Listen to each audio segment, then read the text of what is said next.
কংগ্ৰেছৰ প্ৰাৰ্থিত্বৰ নামত চলে বৃহৎ পৰিমাণৰ ধনৰ লেনদেন। ৩ কোটি টকা দিলেহে প্ৰাৰ্থিত্ব পায় কংগ্ৰেছত। ৰকিবুল হুছেইনে কৰে টিকটৰ বেপাৰ। কংগ্ৰেছ নেতা আনোৱাৰ হুছেইন লস্কৰে ফাদিল কৰিলে এই সত্য। শেহতীয়াভাৱে ভাইৰেল হৈছে এক অডিঅ'। 10 লাখ আগধন বিচাৰি প্ৰাৰ্থিত্ব দিয়াৰ এক অডিঅ'। এই অডিঅ'ই এতিয়া প্ৰকাশ কৰিছে কংগ্ৰেছৰ আচল চৰিত্ৰ। কেইদিনমান পূৰ্বে কংগ্ৰেছ নেতা আনোৱাৰ হুছেইন লস্কৰ নামৰ ব্যক্তিগৰাকীয়ে হঠাৎ পুনৰ কংগ্ৰেছৰ নিৰ্বাচনৰ টিকটৰ নামত হোৱা ধনৰ লেনদেনৰ বিষয়ে ফাদিল কৰিছিল। নেতাগৰাকীয়ে কৈছিল যে কংগ্ৰেছৰ প্ৰাৰ্থিত্বৰ নামত বৃহৎ পৰিমাণৰ ধনৰ লেনদেন চলে। ৩ কোটি টকা দিলেহে এজন কংগ্ৰেছীয়ে প্ৰাৰ্থিত্ব পায়। এই যে মই ইউটিউবৰ পৰা কংগ্ৰেছত MP ইলেকশ্যনত আনিলে 24ত টিকেট দিম বুলি কৈ, 23ত আনিলে টিকেট দিম বুলি কৈ, কিন্তু লাষ্টত টিকেট সিহঁতে পইচাৰ দালালিৰ কথা আহি গ'ল। মই টকা দি পলিটিক্স কৰিব নোৱাৰো বুলি ক'লো, তাৰপিছত মই আৰু সেইটো বাদ দিলোঁ। কংগ্ৰেছ নেতাগৰাকীৰ এই মন্তব্যৰ পাছতে বিধায়ক পৰমানন্দ ৰাজবংশীয়ে সামাজিক মাধ্যমত ভাইৰেল হৈ পৰা এটা ফোন কল শ্বেয়াৰ কৰি সকলোৰে দৃষ্টি পুনৰ বিষয়টোলৈ আকৰ্ষণ কৰিছে। আনোৱাৰ হুছেইন লস্কৰে ৰকিবুল হুছেইনক দোষী সাব্যস্ত কৰি বিতৰ্কৰ সৃষ্টি কৰাৰ কেইদিনমান পূৰ্বে সামাজিক মাধ্যমত এটা ফোন কল ভাইৰেল হৈছিল, য'ত সংখ্যালঘু প্ৰাৰ্থীক টিকট দিয়াৰ বাবে 10 লাখ টকাৰ আগধন জমা দিয়াৰ বিষয়ে উল্লেখ কৰিছিল। इलेक्शन का तो बढ़िया ही चल रहा है। अभी माइनॉरिटी मतलब मुस्लिम कैंडिडेट 38 रेडी है 18 कॉन्स्टिट्यूएंसी में। এই ফোন কলটো দিল্লীৰ এগৰাকী নাৰীৰ কণ্ঠ আৰু অসমৰ এজন টিকট দালালৰ মত বিনিময় শুনা গৈছিল। প্ৰথম অৱস্থাত ভুৱা প্ৰচাৰ যেন লগা ভিডিঅ'টো যেন আনোৱাৰৰ বক্তব্যই সত্য প্ৰমাণিত কৰিলে। যি সময়ত বিজেপিক পৰাভূত কৰাৰ বাবে কংগ্ৰেছে পৰিকল্পনা প্ৰস্তুত কৰিব লাগিছিল, সেই সময়ত টিকটৰ বেপাৰ মেলাটো দলটোৰ বাবে কিমান দুৰ্ভাগ্যজনক। इलेक्शन का तो बढ़िया ही चल रहा है। अभी माइनॉरिटी मतलब मुस्लिम कैंडिडेट 38 रेडी है 18 कॉन्स्टिट्यूएंसी में। अभी तो प्रिपरेशन पूरा चल रहा है। लास्ट टाइम मैडम 16 था, एक इस बार 18 हो गया है।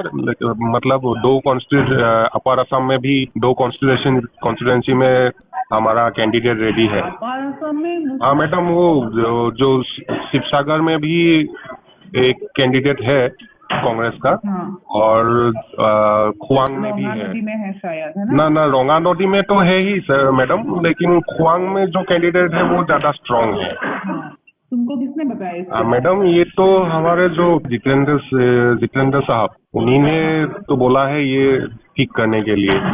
Only Saran ma'am can take this decision. So there is no मतलब no other side. हाँ मैडम, वो जो मीटिंग हुआ था, जो कल परसों जो मीटिंग हुआ था, वहाँ पे गौरव दा भी थे, वहाँ पे हमारा रकीबुल दा भी थे। वहाँ पे भी ये चर्चा हुआ इस बात में, कैंडिडेट के बारे में। You do one thing. हाँ You tell them those 38 candidates to deposit 10 lakhs हाँ before 19, before actually 15. They have to deposit 10 lakhs before 15 because the assembly will be closed I think on 19th. हाँ madam. Madam 10 lakh तो ज्यादा हो जाएगा, like candidate. It's our rule. तुम तो कितने पुराने हो, तुमको तो पता ही है इसके बारे में। हाँ मैडम, पता तो है।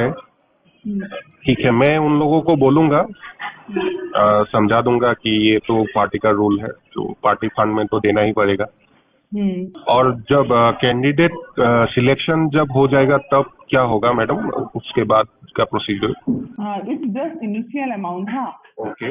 At the very first, tell them to deposit 10 lakhs. Then we will discuss later about the amount. Okay okay. हाँ, अभी हम तो ये कंफर्म नहीं कर सकते, पर ये हमारी पार्टी का रूल है ना। हाँ मैं गौरव दा को ये बात बोल दूंगा, गौरव दा और रकीबुल दा। नो तुम उनको मत बोलो, ये सिर्फ गौरव दा तो प्रेसिडेंट है यहाँ का, असम प्रदेश का, तो उनको नहीं ये तो हाई कमान का डिसीजन है। गौरव को इसमें कुछ नहीं बोल सकते हैं, ठीक है? ठीक है वो high command will let him know. ठीक है थैंक यू। গৌৰৱ হিচাপৰ চাৰিতৰফ দালালবিলাকে ঘেৰাও কৰি দিছে। এই যে দালাল যিবিলাক আমাৰ হাইলাকান্দিত এডুকেশ্যনৰ দালাল এটা পুটফুলি দি থৈ দিছে, মোৰ পিছত আহিছে আমিনুল, তাকো দায়িত্ব দি থৈ দিছে পৰাগ। মই ইমান চিনিয়ৰ হিচাপ, মোক নিচে ইউটিউবৰ পৰা নি পেলাই জইন কৰাইছে, কিন্তু মোক এটা দায়িত্ব দি থব লাগিছিল। সিহঁতৰ এইটো কাণ্ড জ্ঞান নাই। এইবিলাক কি কংগ্ৰেছ চলাব? গাদ্দাৰী কৰি আছে তো। সিহঁতে কি কংগ্ৰেছ চলাব? এনেকুৱা কংগ্ৰেছ ডুবি আছে, ডুবি থাকিব। কংগ্ৰেছৰ নামগন্ধ নহয় এই 10 বছৰ। এনেকুৱা এই আমাৰ মাননীয় মুখ্যমন্ত্ৰী যিজন কাম কৰি আছে যি গতিত, এনেকুৱা চলালে অসমখন আৰু 10-15 বছৰ এই মামাই চবে ৰাইজে মামা মাতে, মই লগত কৈ দিলো মামা, তেওঁ চলাইলো। এতিয়া মই আৰু থকাৰ কোনো প্ৰশ্ন, মোক কৈছো এতিয়া যিকোনো পাৰ্টি বিনা পইচাত কোনো পাৰ্টি মোৰ এইবিলাক শুনা পাই যদি কোনো পাৰ্টিয়ে মোক মাতে, মই সেইটো পাৰ্টিত যামগৈ, কোনো মোৰ আপত্তি নাই, মই ইলেকশ্যন খেলিম চাব। এইটো কংগ্ৰেছৰ ডকাইত আছিলে। এই আগত কংগ্ৰেছ গভৰ্ণমেণ্টৰ তৰুণ গগৈ ডাঙৰীয়াক চেছ কৰিছে এইবিলাকে। এই ৰকিবুল হুছেইনৰ দৰে আৰু কেইটামান মানুহ আছিলে, এইবিলাকে চেছ কৰিছে। এতিয়া ৰকিবুল হুছেইনে এই গৌৰৱ গগৈ চেছ কৰিব। এতিয়া তেওঁ আচলতে কাৰ বন্ধু এইটো কোৱা টান দে ভাই। কোনফালে কোন খেল খেলি আছে? এই আগত যেনেকৈ খেল খেলি আছিলে সেইটো খেলটো ঠিকে আছে। এতিয়া আৰু মই কাকো কেয়াৰ নকৰো, মই যি কথা পাতিব আছিলে চব অপেন খুলি কম। এতিয়াও দালাল কেইটা এই গৌৰৱ গগৈ চাবক চাৰিতৰফ ঘেৰাও কৰি লৈছে, চেছ। আৰু ক'ত হ'ব? এতিয়া মই যিটো দেখিছো, সেই যি দালালে মোক কৈছিলে এই কংগ্ৰেছী ডাঙৰ এটা MP হৈছে, এই MP টোৱে মোক কৈছে মোক বন্ধ কৰ, নতুনকে কংগ্ৰেছত আহিছ তই মোক বন্ধ কৰিবি। মই সেই তেতিয়াৰ পৰা আৰু মই পাৰ্টিৰ এগেইনষ্টত যাব নোখোজো কাৰণে তেতিয়াৰ পৰা মই আৰু মাত মাতা নাই। এইটো মই খেলে কাক ভয় কৰিম? কোনোবাৰ খাই বহা নাই। মই সেইকাৰণে কৈছো এইটো ধুবুৰীৰ MP, তেওঁৱে মোক শিলচৰ চাৰ্কেটত অপমান কৰিছে। তেতিয়া মই খং কৰি বেলেগ হেৰি কৰিব আছিল। মই পিছত ৰাইজে মোক বুজালে আপুনি পটকে খং নকৰিব, এই মাত্ৰ আপুনি পাৰ্টি খোলালে। এতিয়া মোৰ সমষ্টিৰ ৰাইজে মোক বুজাইছে, মই সমষ্টিৰ মানুহ লৈ থাকোতো, এই মানুহখিনি মোক বুজাইছে, চিনিয়ৰ মানুহ যিবিলাক আছে আমাৰ পাৰ্টিৰ, মোৰ নিজৰ সেইবিলাক মানুহে মোক বুজাইছে আপুনি ইমান সোনকালে হেৰি নকৰিব। কংগ্ৰেছত নতুনকে জইন কৰিছে, মিছবিহেভ কৰিছে শিলচৰ চাৰ্কেটৰ ওচৰত। যিজন তেওঁক এই কমলাক্ষ দেৱপুৰকাইষ্টৰ কিবা কথা পতা লৈ তেওঁ মোক মিছবিহেভ কৰিছে, ৰাইজৰ আগত কৰিছে। মই তেতিয়া ইমান হেৰি চিন্তা কৰি মই কলো, ৰাইজে যেতিয়া কৈছে ৰাইজৰ কথাতে মই থাকো, এই ৰাইজৰ কথাতে মই থাকি গলো। এতিয়াতো এই MP জনে ষ্টাৰ্ট কৰি দিলে খেল। এই MP ইলেকশ্যনত গৈ এটা MLA আছে,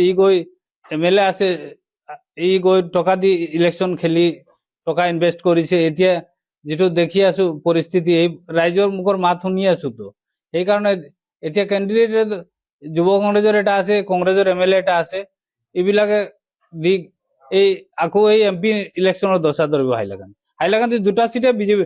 আৰু মাননীয় মুখ্যমন্ত্ৰী যিবিলাক কাম কৰি আছে এইটো কংগ্ৰেছ গভৰ্ণমেণ্টত 70 বছৰত কৰা নাই, কিন্তু মাননীয় মুখ্যমন্ত্ৰীয়ে এই 5 বছৰত কৰি দেখাই দিছে। এই 10 বছৰৰ বিজেপি গভৰ্ণমেণ্টে কাম কৰি দেখাই দিছে।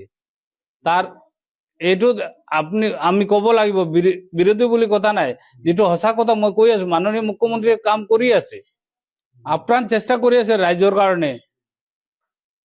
এই যে এতিয়া যে আপুনি উচ্ছেদ কৰিলে, কংগ্ৰেছৰ এজন MLA ক'ৰবাত দেখা পাইছিলে? দেখিলে তো ইউটিউবৰ MLA বিলাক কৈছে সিহঁতে খালি মাইনৰিটিৰ ভোটটো লাগে, বেলেগ একো নালাগে। সিহঁতে মাইনৰিটিৰ ভোটৰ কাৰণে পাগল হৈ আছে কংগ্ৰেছ, বেলেগ বস্তু নাই সিহঁত। এইটো এই যিজনৰ নাম কলো সেইজনে ধুবুৰীৰ MP এইবিলাক চব খেল খেলি আছে। তেওঁ আৰু কি, তেওঁ এইটো চক্ৰত সোমাই বহি আছে, একে চক্ৰত তো এইবিলাক চব হৈ গল অলৰেডি।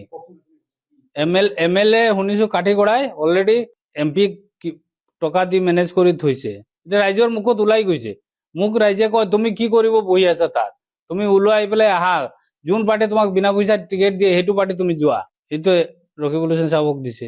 এই আছে তো শুনিছো বহুত কেণ্ডিডেট আছে, এইবিলাক লোৱা কালেকশ্যন ষ্টাৰ্ট হৈ গল। ৰাজীৱ বৰ্মনৰ এইবিলাক কালেকশ্যন মাষ্টাৰ চব ষ্টাৰ্ট কৰি দিছে। এই MP ইলেকশ্যনৰ দৰে MP ইলেকশ্যনত 10টামান কেণ্ডিডেট আছিলে, এতিয়া লাহে লাহে সেই তেনেকুৱা চিষ্টেমত গৈ তো হাফিচা ভাৰিল কেনেকৈ? এই 10-20টা মানুহ লগাই পেলাই এতিয়াতো চেম অৱস্থা কংগ্ৰেছে এটা চিট হাইলাকান্দি নাপায়, বৰাকত এটা চিটো নাপায়। আপোনালোকে কৈ গলো চাব, এটা চিটো নাপায়, এইটো মই চেলেঞ্জ মাৰি কব পাৰিম। কংগ্ৰেছে এইটো হেৰি নাই, চিট আনিব লগা অৱস্থা, এটা পজিশ্যন নাই। মাইনৰিটি আমাৰ বৰাকৰ মানুহে বেলেগ পাৰ্টি চিন্তা কৰি দিব লাগে, তেওঁলোকৰ নিজৰ চিন্তাধাৰা কৰি পেলাই ভোট দিব লাগে। অলৰেডি তো হেৰিটো হাৱাটো পালো, মই দেখিলো MP ইলেকশ্যনতো চেম হল। এতিয়া 26টো গুচি যাব, এতিয়া আৰু কিমান দিন বহি থাকিম? মোৰ এজ তো বহি নাথাকে, মইতো বুঢ়া হৈ যাম। এতিয়া আল্লাই দিলে মোটামুটি এজ হৈছে, মই 21তো MLA হলো। এই ৰিপন বৰা ডাঙৰীয়াই টকা বিচাৰিলে কাৰণে এই UDF লগ এলাইন্স কৰি টকা খেল খেলি পেলাই তো UDF জিকিল। সেইটোৱে 3টা সমষ্টিত UDF এটা কংগ্ৰেছে এটা আহিলেতো মই ৰিপন বৰাক কৈছিলো আপুনি টিকেট এটা দি চাওক হাইলাকান্দিত মই কাম কৰিছো 70 বছৰ যিটো কংগ্ৰেছে কৰিব পৰা নাই এই 70 বছৰ হাইলাকান্দিৰ কংগ্ৰেছৰ MLA আছিল এই যে মই ইউডিএফৰ পৰা কংগ্ৰেছত MP ইলেকশ্যনত আনিলে 24ত টিকেট দিম বুলি কয় 23ত আনিলে টিকেট দিম বুলি কয় কিন্তু লাষ্টত টিকেট সিহঁতে পইচাৰ দালালিৰ কথা আহি গ'ল মই টকা দি পলিটিক্স কৰিব নোৱাৰো বুলি ক'লো তাৰপিছত মই আৰু সেইটো বাদ দিলো তাৰপিছত MP ইলেকশ্যনটোত সিহঁতৰ খেল খেলিলে সেইটো সিহঁতৰ খেল খেলিলে যেতিয়া সিহঁতে টকা লাগে যেতিয়া কৈছে মই কৈছো টকা দিব মই নোৱাৰো টকা দি মই পলিটিক্স কৰিব আপোনালোকে মোক টিকেট দিম বুলি কৈ কংগ্ৰেছ ইউডিএফৰ পৰা কংগ্ৰেছত আনি জইন কৰালে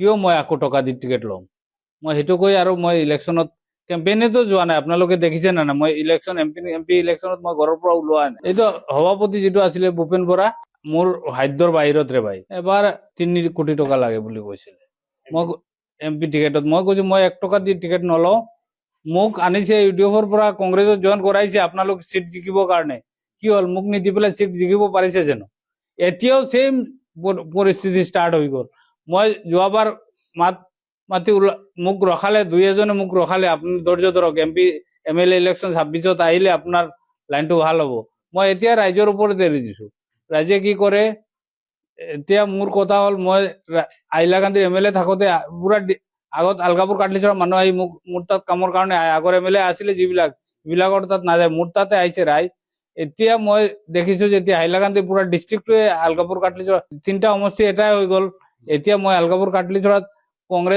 কংগ্ৰেছৰ যিটো পৰিস্থিতি দেখিলো এইটোত পইচাৰ খেল ষ্টাৰ্ট হৈ গ'ল সেইকাৰণে মই এতিয়া চিন্তা কৰিলো লাহে লাহে মাত পুল কৰা ষ্টাৰ্ট কৰো কোনোবাই যদি পাৰ্টিয়ে বিনা পইচাত মোক টিকেট দিব বিচাৰে সিহঁতে সাৰ্ভে কৰে তো বহুত পাৰ্টিয়ে শুনিছো সিহঁতে সাৰ্ভেত চাই লওক ৰাইজৰ অপিনিয়ন লৈ পেলাই চাওক যদি আনোৱাৰ হোসেন লস্কৰৰ কোনো যোগ্যতা আছে তেতিয়াহ'লে মোক বিনা পইচাত টিকেট মই জিকি আহি দেখাই হৈ গ'ল অলৰেডি যিজনে মোৰ মুখ বন্ধ কৰাইছিলে এজন চিনিয়ৰ লিডাৰ আছে কংগ্ৰেছৰ তেওঁ মোৰ মুখখন শিলচৰ চাৰ্কেট হাউচত মোক কৈছে তই নতুনকে কংগ্ৰেছত আহিছে মুখখন বন্ধ ৰাখিবি মই এই